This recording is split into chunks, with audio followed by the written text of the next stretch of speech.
you need to make money from the business because you need to work, right? You need to generate income for your household. And so you're allowed to be okay, right? Having a business is not easy. If things go poorly, if things are not going well, it's on you. If things go well, it should also be on you, right? There's just a lot of risk involved, much more than if you are working for someone else. And so you have to be okay. And it's okay to make sure that you are okay.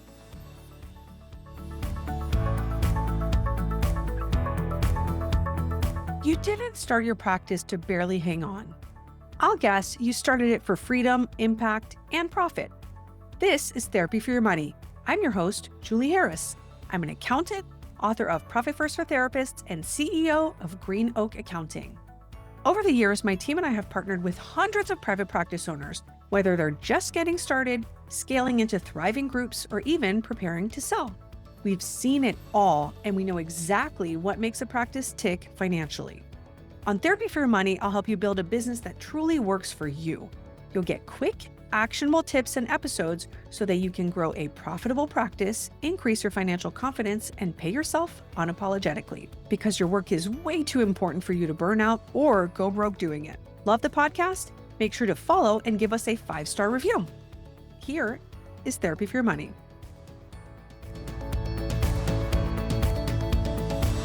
Hello and welcome to Therapy for Your Money.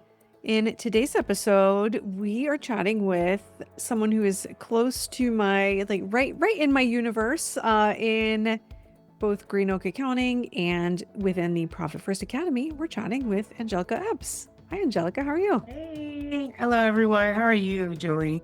I'm great.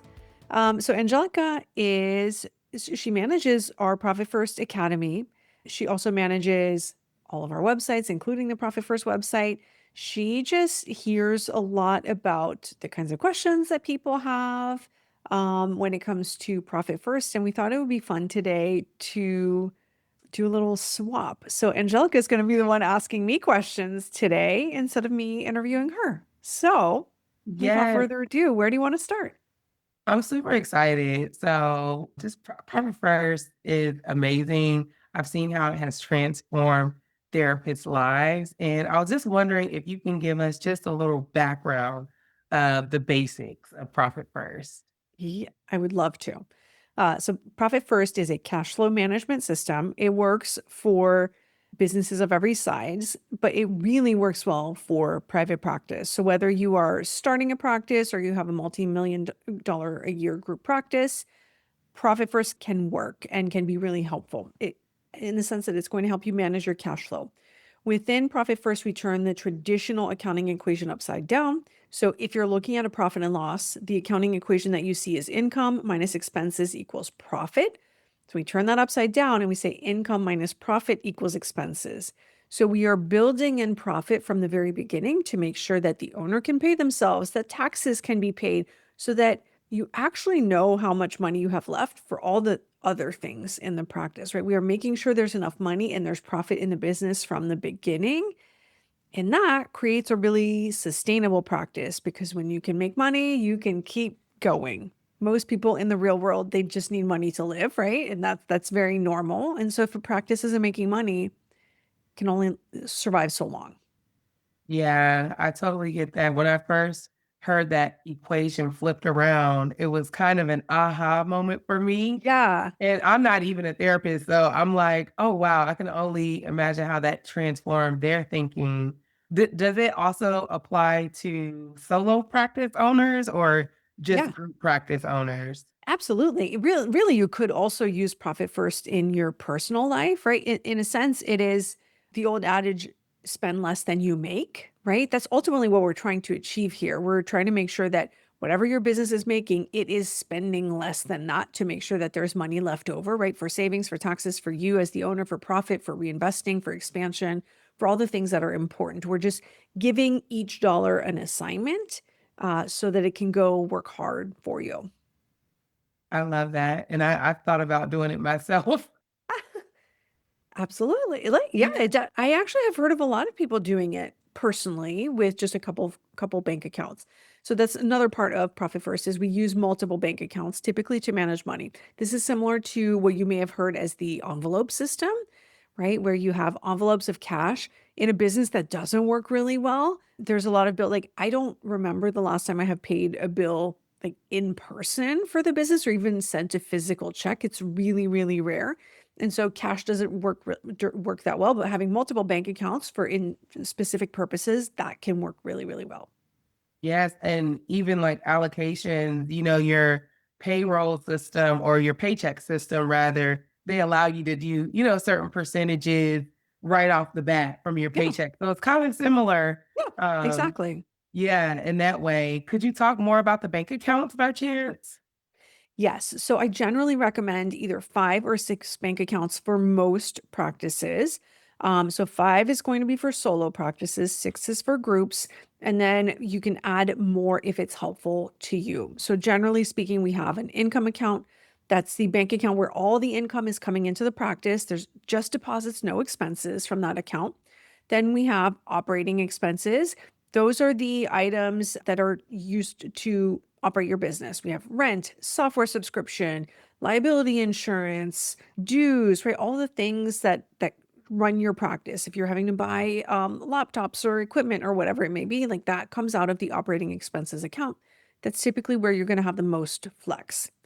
Next, we have the payroll account. That's account number 3. So this is the one that's only going to be for group practice owners. But in most practices, payroll is going to be the single largest expense of a practice, right? You have highly, highly educated team members. They are paid a significant percentage of the income that comes in. So we want to be able to control that single largest expense. And we do that by having a bank account just for it. And your payroll system is going to be connected to that. So wages, payroll tax, and benefits are going to come out of that payroll bank account. Then we have 3 accounts that directly benefit the owner. You have the owner's pay account. That's the account that's going to be used to pay the owner on a regular basis for the work that they do in the practice. We have the tax account. That's an account that we use to earmark funds for taxes. So when you need to make that quarterly estimated tax payment, boom, money's right there. You don't need to scrounge around and wonder how you're going to pay that. And then last, but certainly not least, we have the profit account. That's the account where we're going to set aside some funds that are above and beyond your day-to-day living expenses as a nice big like high five, thank you for being a business owner. It's a reward for taking on risk by owning a business, and it's beyond your day-to-day living expenses. Okay, that's a good explanation of all those accounts. I know there's a lot of confusion sometimes with it that I see within the Profit First Hmm. Academy. Yeah. And just a little brief on the Profit First Academy. It's a group that we have to support people who are therapists, rather, who are trying to understand Profit First for therapists and implement that system into their practice. And so we see a lot of confusion between owner's pay and the profit account. Are you Hmm. able to kind of explain that difference and the Yeah. distinction between those two accounts? Yeah. So within the system, we generally recommend that you start with a 1% profit allocation, right? So that's the extra or the reward. So 1% means it's just a little itty bitty amount that we're going to obviously grow over time, right? But I think of that as that can be 1% because that's not our day-to-day living expenses. So in an ideal world, I want the owner's pay allocation to cover your day-to-day living expenses, whatever that is as the owner, right? So that doesn't mean that you're paying those expenses from the business, right? We definitely don't want to do that. But that's kind of if you were paying yourself a salary, is that, $1,000 a week? Is it $10,000 a month, right? There's zero judgment on what the number is, but what does it take to run your personal life? Whether it's just you or whether you are in a 2 income household, like how many dollars are you expect to contribute for the household to be okay? So there's often going to be a balance between the two where some people are going to say like I'm the sole breadwinner in my house, I need to take most of this money home on a regular basis, and that's okay, right? We have recommendations for the 3 accounts that directly benefit the owner, which are going to be owners pay, tax, and profit. And so we have general guidelines about like how much those will ultimately add up to, right? In most cases for a group practice, that's going to be somewhere between 20 and 25%. That's where we want to end up at least. But how that 20 to 25% is carved up is going to depend on everyone's personal situation, right? So um, a sole breadwinner might have the most money going into owner's pay because that probably means like they might be in a lower tax bracket, so not as much needs to go into tax, right? Whereas if we are looking at someone in a high income household, they might not need to contribute that much to the household. And so we might have a bigger amount going into profit. We might also have a bigger amount going to tax because every additional dollar going into the household is just taxes at a higher rate, right? So everyone's personal situation will impact the exact split. And there's no right or wrong answer. It's just what is best for the owner and their practice. That's ultimately what we're always trying to help figure out. That totally makes sense. And as far as what's best for them, I think sometimes what I see in the academy is people not understanding fully what is best for them, or maybe they do. Maybe they do understand what's best for them, but they feel a little bit guilty about it. Mm, What do you have to say to therapists that feel guilty about truly taking their profit or eventually increasing that 1% to 2% to 3%, yeah. when they get there? So it's not uncommon in private practice just to see owners feel guilty about making money, right? We will often hear things like, "Oh, well, I don't need to make a big profit," or, "I just want to take care of my people." And that is all well and good, but in order to ensure the survival of the practice, there has to be money left, right? Ultimately, you cannot spend more money than what is coming in, right? So your expenses cannot be above income for a significant period of time unless you have like a trust fund that you're just drawing down, like you're just going to use that trust fund money. I mean, that is not most people, right? Most people, like, you need to make money from the business because you need to work, right? You need to generate income for your household. And so you're allowed to be okay, right? Even if you are in a helping profession, that's very, very noble, but you still also have to put food on the table and pay the electric bill, put gas in the car or, electricity in the car, whatever you're driving. But like those are just realities of life, at least in the capitalistic society that we live in, right? Like you need to make money to pay for things. And I'm just a big believer, as you know, Angelica, like I'm a numbers person, but I just think you deserve to be rewarded for the risk that you take on. Having a business is not easy. If things go poorly, if things are not going well, it's on you. If things go well, it should also be on you, right? There's just a lot of risk involved, much more than if you are working for someone else. And so you have to be okay. And it's okay to make sure that you are okay. I love that. The guilt part is hard, even with trying to make sure you're paying your clinicians Yeah. enough. And I know it gets kind of rough there with some practice owners as well. What would you say within the Profit First system, that as far as the biggest mistake that group practice owners make when Yeah. setting up compensation? Yeah, typically that's going to be setting compensation that is too high. And that comes from a real place of kindness and generosity. But what is often not considered, like almost always the first hire is paid too much because when you're hiring one single person, your expenses aren't going up significantly, right? But I try to think of what if we were to 10x this? Instead of hiring one person, what if you were to hire 10? So that means instead of, you know, 15 intakes a month, you're doing 150. What does that look like? What is the support? What is the software that you need? The administrative team, how about on the billing side? Like what are the things that need to be true for that to still be possible? And so we've got to build that in from the beginning. And so that's just something that we see really often. And I am going to be the first to say, I think insurance reimbursements are not high enough. They have not increased significantly with inflation. I don't think that's right. But it still is a part of reality, right? And there are going to be some times where you wish you could pay someone more and you can't.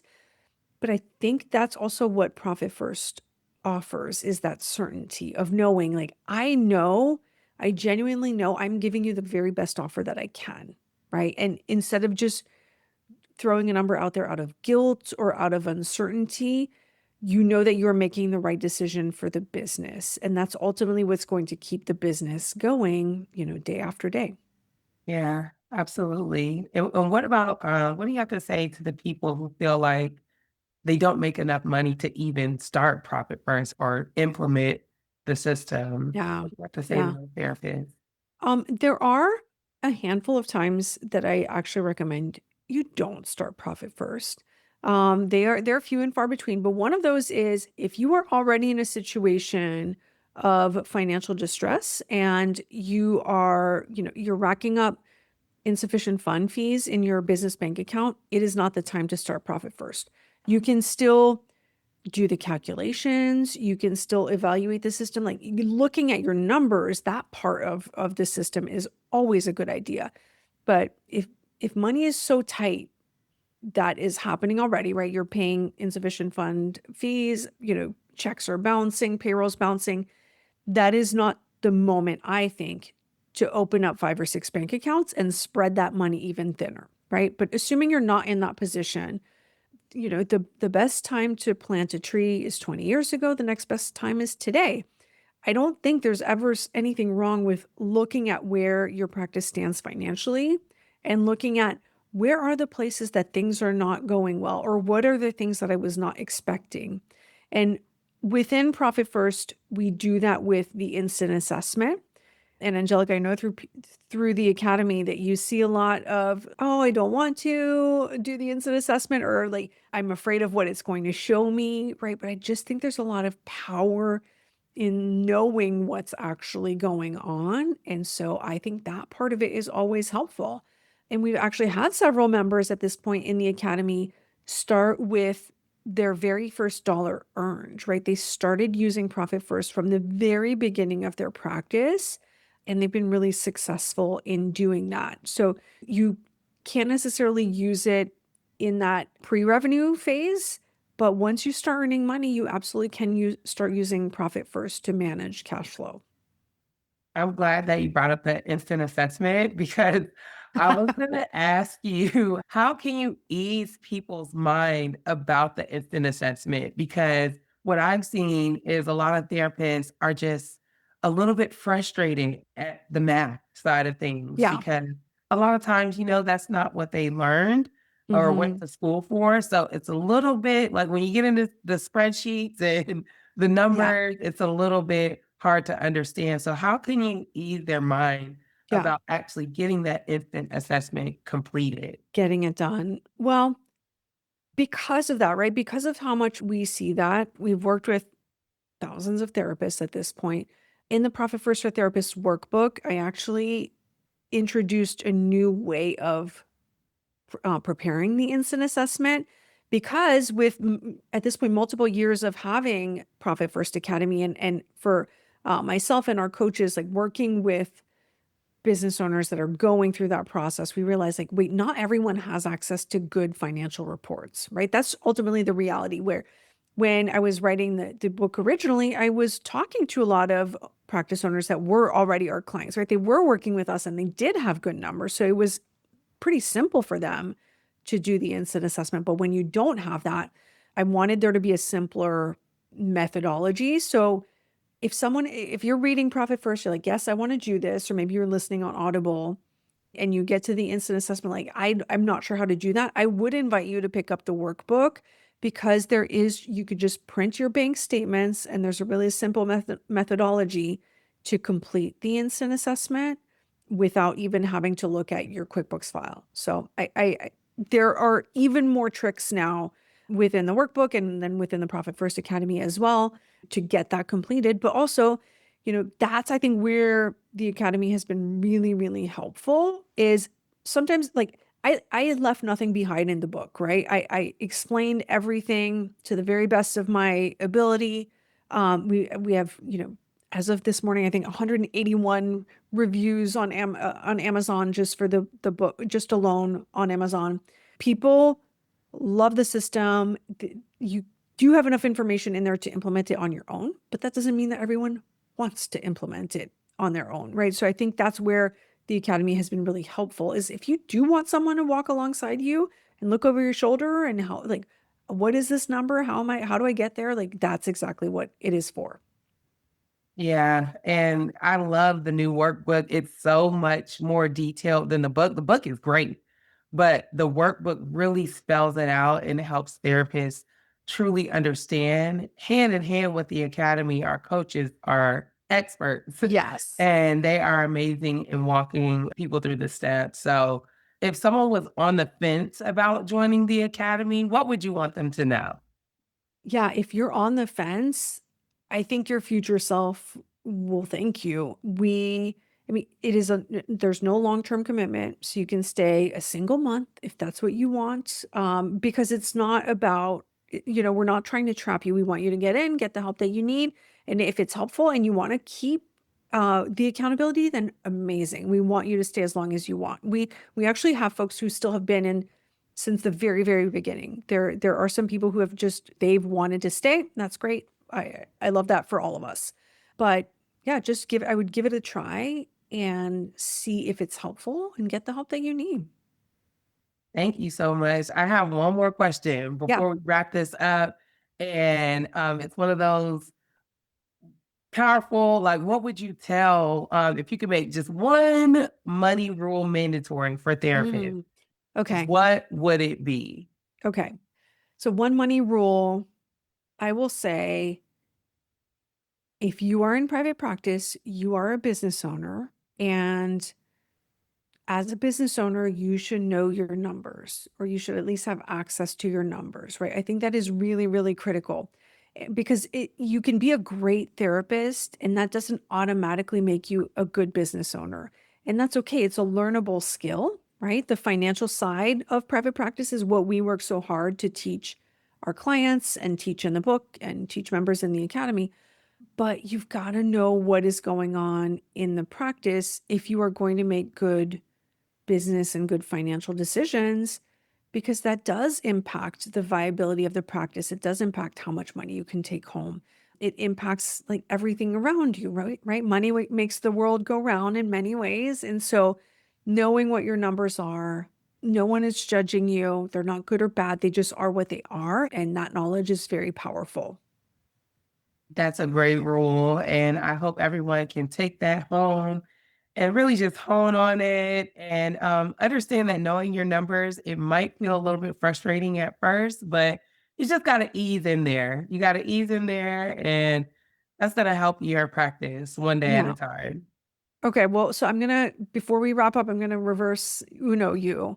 Do you have a rule for practice owners? I would say to be gentle with Mm, yourself okay. because, Love that. yeah, as the host of Profit First Academy, I see the tenseness. I Yeah. see the frustration. I see the worry, the fear of the practice. And sometimes before they get to their coach, they talk to me and I'm like, wow, that does seem like a lot. But after they come back over to me, they're like, oh wow, that was awesome. That was I great. feel that. And it's because our coaches are able to help them to be gentle with themselves and understand that it's a process. It's not going to be something that you learn overnight. And so just taking it one day at a time, I think is going to be successful in making that practice more profitable. What a great mix that was, right? A little like tactical financial and like be gentle with yourself. Yeah, there's no sense in beating yourself up. We're Yeah. here. It's fine. Let's do the next thing. All right. On Yeah. that note, thank you so much, Angelica, for joining today and for doing all the questioning. If one of our listeners today is interested in checking out the Profit First Academy, where should they go? Yes, go to www.profitfirstfortherapists.com/academy and you'll be able to join there either on a monthly or an annual basis. So definitely check us out. All right. Amazing. Thank you so much. Yeah. Thank you, Jolie.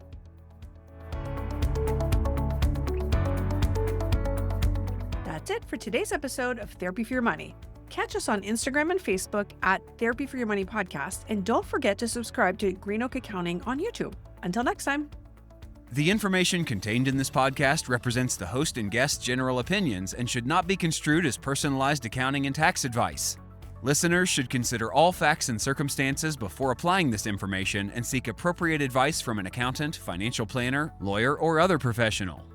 Any info provided does not constitute accounting, tax, or legal advice.